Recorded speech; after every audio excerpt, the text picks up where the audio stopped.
Sensation Alpes. Sensation Alpes. La radio de Pradely-Saumont. Pradely-Saumont. Pradely-Saumont. 50 ans de ski.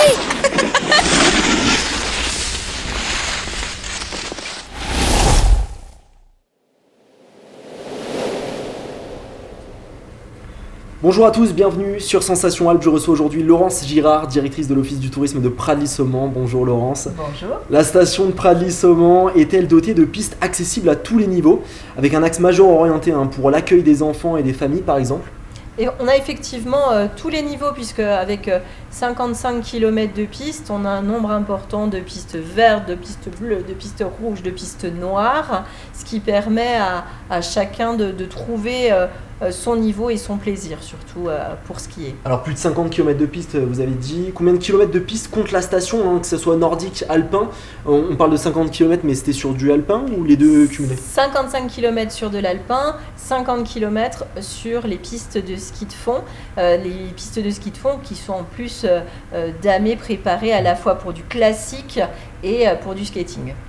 Alors du coup, quelle est la différence, moi qui suis novice dans tout ce ski, entre le ski nordique et le ski alpin? On parle plus de rando, c'est la différence entre les deux? Non, c'est vraiment des types de ski différents. Le ski alpin, il est beaucoup plus large. On est bien posé sur ces skis. On a des fixations à l'avant et à l'arrière, des grosses godasses. Alors que le ski de fond, on a une fixation à l'avant. C'est un ski beaucoup plus étroit. Sur un ski classique, c'est un ski à écailles, puisqu'on avance, c'est ce qu'on appelle le classique, c'est de l'alternatif, on avance, on marche, il y a des écailles pour pas retourner en arrière. Et puis sur le skating, c'est un ski également fin, mais par contre là c'est vraiment pour skier en pas de patineur. Tout simplement. Alors moi je suis plutôt tout chousse, je préfère notamment la randonnée, c'est moins dangereux. Pour les personnes désirant pratiquer ceci, la randonnée, le domaine possède-t-il des parcours dédiés? On a effectivement 2 itinéraires de ski de rando. Donc là le ski de rando, c'est que pour monter, on est attaché devant et le talon est lâche. Et pour descendre, on rechausse sa fixation en intégralité. Donc 2 itinéraires, à la fois côté Lac de Roy et à la fois côté Pertuiset. Ça, ce sont des itinéraires qui sont balisés, sécurisés. On peut le faire en autonomie, on peut le faire avec des moniteurs, avec des guides. Et par contre, on a un joli domaine hors piste. Et là, honnêtement, on vous conseille d'être accompagné par des moniteurs de ski et des guides de haute montagne. En ce qui concerne le hors-piste, c'est du hors-piste sécurisé du coup? Alors, pour nos itinéraires préparés, effectivement, c'est du hors-piste sécurisé. Par contre, sur les autres itinéraires, comme la pointe de Chalune, le pic de Marcely, là, c'est vraiment à vos risques et périls, avec du matériel de secours, des détecteurs, pelles, sondes, etc. Où est-ce qu'on peut prendre tous ces renseignements, sécurité, savoir où est-ce qu'on peut plus facilement s'orienter pour du hors-piste selon les niveaux? Alors bien sûr, nous au niveau de l'Office de tourisme, on va pouvoir proposer les 2 itinéraires officiels. Après, les meilleurs conseils, ça sera dans les écoles de ski. Notamment le SF, que ce soit au Pradely ou à Saumont, le SI. Et puis, on a également des guides indépendants qui se sont spécialisés dans les sorties rando. Et puis après, quand on a un niveau encore plus important, on peut même pratiquer en compétition. Et notamment le 6 février, il y aura une course Les Pointes Blanches organisée par Pradely-Saumont Ski Alpinisme. C'est un peu élite, mais ils découvriront l'ensemble des sommets de la station. Alors on déchausse les skis, côté rando pédestre, à raquettes, surtout là, avec cette période enneigée. Nous avons 30 km d'itinéraire piéton-raquette, donc des voies blanches qui sont en libre accès. On peut se procurer un petit plan à l'Office de tourisme. Il y a 9 itinéraires sur les 2 plateaux de Pradely et Saumont avec une jonction par le col de la Rama. Donc à découvrir, et c'est facile. Et parlons de facilité. Moi qui raffole de luge, la station de Pradly-Saumon rend-elle possible cette pratique sur des pistes exclusivement dédiées à ça ? Oui, il y a 4 pistes de luge. Il y en a une côté Pradly et 3 côté Saumon. Donc ce sont des espaces sécurisés. Les gens viennent avec leur luge, avec leur bob et s'amusent. Et ponctuellement, l'office de tourisme organise des petites courses de luge. Avec leur bob carrément. Il n'y a pas de piste de bobsleigh ici ? Non. Pas encore. Pas encore. Dans les Alpes, je crois qu'il n'y en a qu'une, c'est à La Plagne. Hein. Bon on lance l'idée, si quelqu'un nous écoute, concepteur de bobsleigh, pourquoi pas Pradly-Saumon. Aujourd'hui, de nombreuses activités insolites se développent dans les stations, ça permet de rebondir là-dessus. Qu'en est-il pour Pradly-Saumon ? Alors nous avons sur les 30 itinéraires piétons raquettes, il y a 15 km qui sont dédiés au fat bike. Le fat bike, c'est un VTT, un VTT, on va dire bodybuildé. C'est des grosses roues qui permettent de bien accrocher sur la neige. On a également des activités comme le paret, où on peut faire de la luge avec des petites luges en bois. On peut faire du fat scoot. C'est notamment proposé le jeudi soir par le domaine skiable de Pradly-Saumon en nocturne. Et c'est assez sympa, c'est assez insolite. On n'en trouve pas dans toutes les stations. Et justement, est-ce qu'il y a d'autres événements phares comme ça proposés dans la station cette saison ?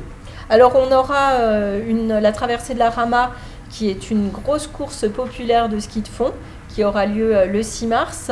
On aura donc la course de ski alpinisme le 6 février. Il y aura une nouvelle course fin janvier qui s'appelle Run and Skate en nocturne. À la fois on associe du trail et du ski de fond. Il y aura aussi une course régionale ski de fond sport adapté. On pourra faire également du monoski.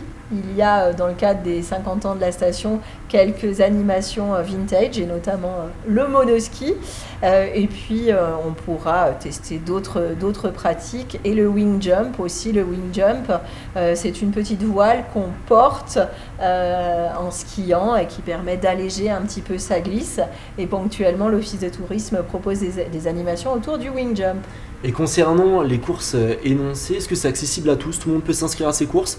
Ou alors il faut être licencié, il faut avoir un niveau particulier ? Comment ça se passe ? Alors par exemple, pour la traversée de la Rama, il n'y a pas de licence obligatoire. Par contre, selon le kilométrage, puisqu'on peut faire de 2,5 km à 30 km, là, sur le 30, sur le 15, le certificat médical est obligatoire. Et pour revenir au wing ski, c'est ça ? Wing jump. Wing jump. Ah ouais, le jump me fait quand même peur. Comment on peut se renseigner ? Donc c'est à l'office de tourisme. C'est pareil, vous prêtez tout le matériel ? Tout à fait, il y a de la mise à disposition de matériel pour du wing jump. Les paysages sont magnifiques en hiver, mais également très beaux en été. J'aimerais revenir du coup sur des activités qu'on retrouve en été, parce que le ski c'est plus possible. Peut-être sur roulette, je ne sais pas si ça se développe dans la station. Qu'en est-il après Pradly-Saumon ? Alors on fait du fat scoot. Donc ce que l'on a l'hiver, on le retrouve en mode été. Sans moteur. Sans moteur. Et il y a une activité phare, bien sûr, c'est la randonnée. Les montagnes du Gifre et le territoire de Mieuxy, de Taninges, de Pradly-Saumon est très fréquenté pour la randonnée avec des itinéraires tout niveau. Le parapente est né à Pradly-Saumon, le parapente est né à Mieuxy en 1978 et donc on peut pratiquer le parapente en baptême ou apprendre tout simplement avec une école, avec des moniteurs. Et on peut faire de l'équitation, on peut faire du canyoning. Il y a un super site de canyoning à Mieuxy. On peut faire du rafting dans les montagnes du Gifre. On peut faire de l'escalade. Il y a plus de 400 voies d'escalade entre Mieuxy, Taninges et Pradly-Saumon. Donc on ne s'ennuie pas. Et il y a aussi le côté patrimonial, les villages à découvrir, la Chartreuse de Mélan, le Carillon, Crocalpe. Qui est la gastronomie, c'est ce que j'allais dire quand même. Bien sûr. Charcuterie, fromage. Voilà, la fruitière des Hauts-Fleuris. Il y a également des goûters à la ferme. Celui qui s'ennuie, c'est vraiment celui qui a envie de se poser dans une chaise longue et se reposer. Mais et surtout, il passera à l'office de tourisme. Incontournable. Obligatoire. Quels sont les futurs événements ou activités que vous voulez proposer dans les souhaits de l'équipe de l'office du tourisme et des infos à nous dévoiler également sur ce qui se déroule? Donc là, cet été, dans les nouveautés, notamment fin juin, il y aura un défi nature qui sera une course alliant équitation, trail et VTT. Nouveau. Donc voilà, il y aura ça, il y aura bien sûr des activités cyclo où on réserve le col de la Rama aux cyclos. Il y aura aussi des rassemblements de voitures de collection parce qu'on a la Jacquemarde. Et puis dans l'idée, voilà, c'est de vraiment proposer des activités autour de la pleine nature, autour de la tradition, pourquoi pas des rassemblements de corps des Alpes. Et dans l'idée, c'est de proposer des activités en phase avec notre territoire. Une chose est sûre, on ne reste pas en intérieur à Pradly-Saumont. Merci Laurence Girard d'avoir été avec nous. Je rappelle que vous êtes directrice de l'Office du tourisme de Pradly-Saumont. Pour plus d'informations, on peut se rendre sur le site et pour revoir ou réécouter cette émission, rendez-vous sur notre site et application Radio Sensation.